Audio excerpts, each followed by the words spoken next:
ফুটবলের যুগ পেছনে ফেলে ব্রাজিল ভুগছে তারকা খচিত স্কোয়াডের কম্বিনেশন মেলাতে। পুরনো সেই রোগ সঙ্গে নিয়ে নতুন কোপা আমেরিকা মিশন শুরু 9 বারের চ্যাম্পিয়নদের।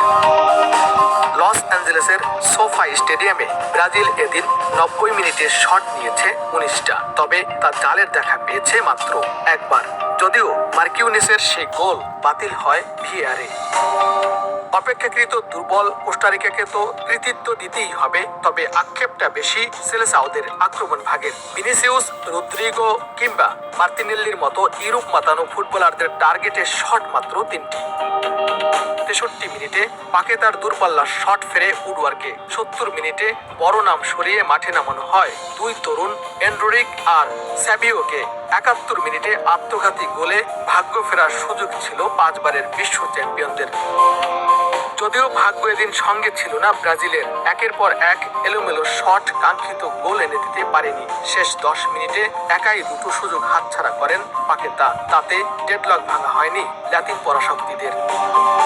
র্যাঙ্কিংয়ে পিছিয়ে থাকা কোস্টারিকার বিপক্ষে একে অঘটন মনে হলেও আদৌ কি তা অঘটন? শেষ 5 অফিসিয়াল ম্যাচে জয়ের মুখ দেখেনি দরিভাল জুনিয়রের দল। 5-এ 3 হার, 2 ড্র। অতিথি দলের বিপক্ষে পয়েন্ট হারানোয় টেবিলের হিসেবটাও জটিল করে ফেলল 9 বারের কোপা আমেরিকা চ্যাম্পিয়নরা। গ্রুপ পর্বে ব্রাজিলের পরবর্তী ম্যাচ 29 জুন প্যারাগুয়ের বিরুদ্ধে। পরের রাউন্ডে যেতে যে ম্যাচে 3 পয়েন্ট পাওয়াটা বেশ গুরুত্বপূর্ণ হয়ে দাঁড়িয়েছে ভিনি রদ্রিগের জন্য।